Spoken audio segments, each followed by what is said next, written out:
What if the smartest person in the room is also the most wrong, and science can prove it, not because they lack information, but because high intelligence comes with a set of psychological blind spots that are literally built into the brain? Today, we are going to look at 9 of them, backed by real research, and by the end, you will understand your own thinking in a way most people never do.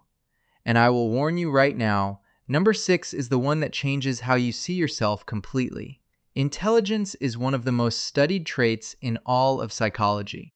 Researchers have spent over 100 years measuring it, mapping it, and trying to understand what it actually does to the human mind. And what they keep finding surprises almost everyone. High IQ does not protect you from bad decisions.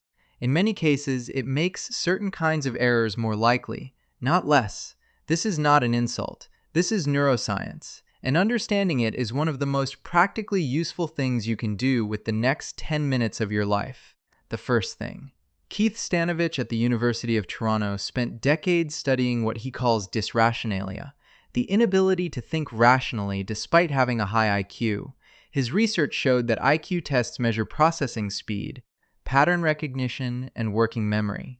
They do not measure how well you evaluate evidence, avoid bias, or make decisions under uncertainty. In a study of over 4,000 people, Stanovich found that IQ score had almost zero correlation with rational thinking ability. High IQ individuals made just as many logical errors as average IQ individuals when emotional stakes were involved. The brain has 2 systems. System 1 is fast, intuitive, and emotion-driven. System 2 is slow, deliberate, and analytical. High IQ people are exceptional at System 2 thinking, but System 1 runs first, always. And intelligence does not slow it down. It just gives the brain better tools to justify whatever System 1 already decided. And if you think that sounds bad, wait until you hear what researchers found about bias. Because this next one is something almost nobody talks about. There is a phenomenon called the bias blind spot, first documented by Emily Pronin at Princeton University. It describes the tendency for people to recognize cognitive biases in others far more easily than in themselves. And the finding that shocked the research world, the higher the IQ, the larger the bias blind spot tends to be. A 2012 study published in the Journal of Personality and Social Psychology found that people who scored higher on measures of cognitive ability were significantly more likely to be overconfident in their own objectivity, even after being taught about the specific biases they were exhibiting. The reason is elegant and unsettling. High intelligence gives the brain more ammunition to construct justifications, more vocabulary, more frameworks, more ability to find the one data point that supports the conclusion it already reached. Psychologists call this motivated reasoning, and the smarter the brain, the more sophisticated the motivated reasoning becomes. You are not reasoning your way to the truth. You are reasoning your way to whatever feels true, and doing it with extraordinary skill. Now here is where it gets strange, because the third thing has nothing to do with bias. It has to do with information itself. And the finding completely flips what you think you know about knowledge. More information should produce better decisions, right? The research says otherwise. It is called the paradox of choice, studied extensively by psychologist Barry Schwartz, and it is made significantly worse by high cognitive load. When an intelligent person faces a decision, they process more variables, consider more possibilities, and model more outcomes than the average person. This is genuinely useful, up to a point. Past that point, it produces what researchers call analysis paralysis, where the sheer complexity of the mental model makes action harder, not easier. A Columbia University study found that people presented with more options not only made worse choices, they reported less satisfaction with the choices they did make. High cognitive engagement with the options amplified this effect. Intelligence can trap a person inside the model of a decision rather than the decision itself.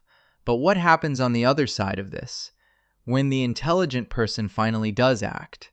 That is where the fourth thing lives, and it involves a study that most people only know half of. Most people know Dunning-Kruger as the phenomenon where low-skill individuals overestimate their ability. Fewer people know the equally documented reverse, that high-skill individuals systematically underestimate their ability. and assume tasks that are easy for them are easy for everyone. In the original 1999 Dunning-Kruger study, the top performers consistently underscored themselves. They assumed others found the tasks just as straightforward as they did, leading to poor communication, frustration, and systematic undervaluing of their own expertise. This means highly intelligent people often fail to explain their ideas clearly because they cannot accurately model what it feels like to not already understand. It means they undercharge, undervalue, and under-advocate for themselves. And it means they frequently feel confused when others don't just get it, because to them it genuinely seems obvious. And the reason this happens is directly connected to the fifth thing, which goes all the way down to dopamine. To the actual chemistry of a high-performing brain, the human brain is a pattern recognition machine. This is one of the core mechanisms of intelligence, the ability to extract signal from noise, to see connections others miss, to predict outcomes from subtle cues. High IQ individuals do this faster and more extensively than average, but a brain that is exceptionally good at finding patterns will sometimes find patterns that are not there. Research published in Nature Neuroscience found that high dopamine activity, which is associated with faster pattern recognition and higher cognitive performance, also significantly increases the rate of false pattern detection. The brain starts connecting dots that were never meant to be connected. This is why highly intelligent people are statistically more susceptible to conspiracy theories, superstitious thinking, and overcomplicated explanations for simple events. The pattern-finding mechanism does not turn off. It keeps working, even when there is nothing real to find. Now, remember at the beginning I told you number 6 would change how you see yourself. This is it. And it starts with something that most people have been told is a weakness their entire life. For a long time, anxiety was considered a weakness.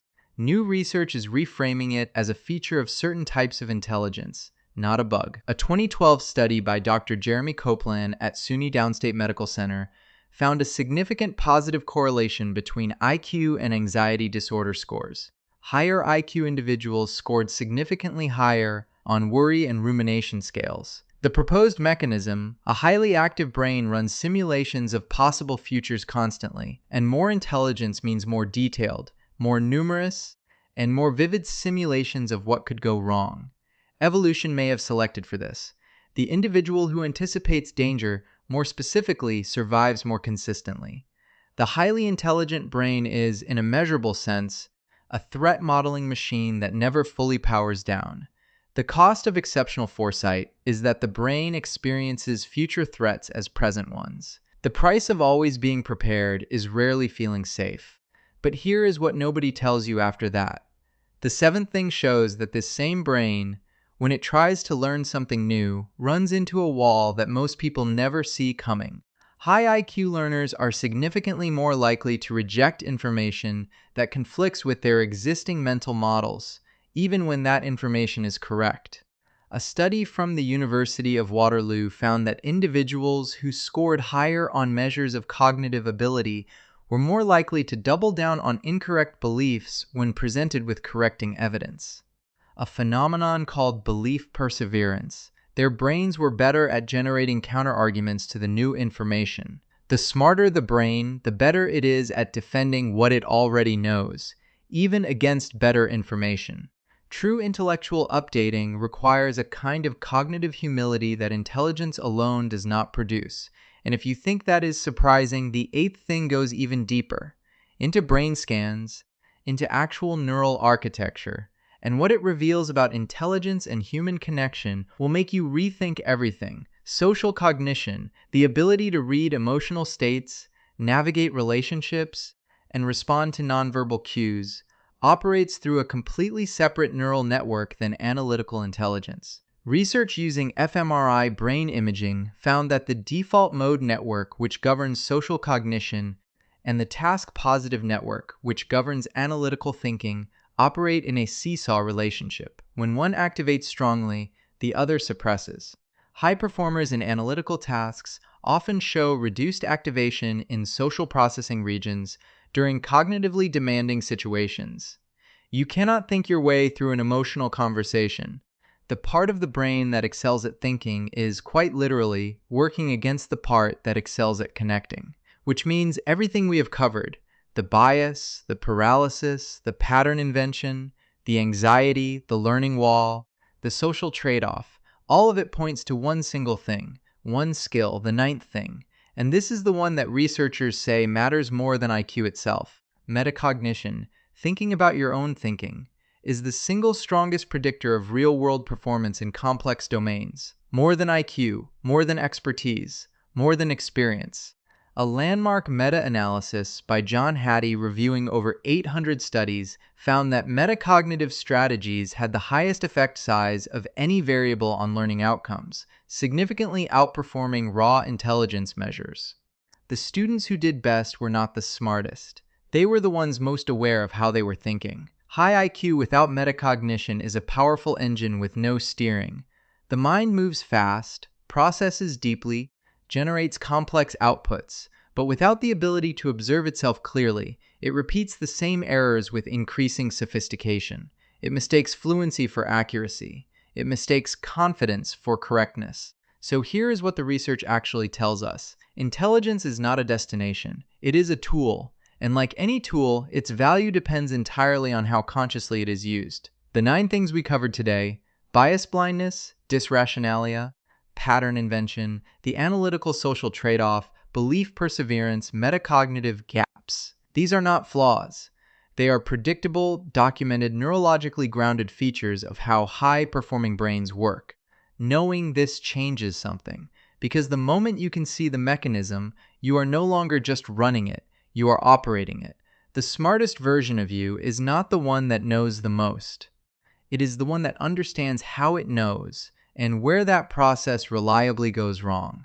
That is not a limitation. That is the beginning of genuinely exceptional thinking.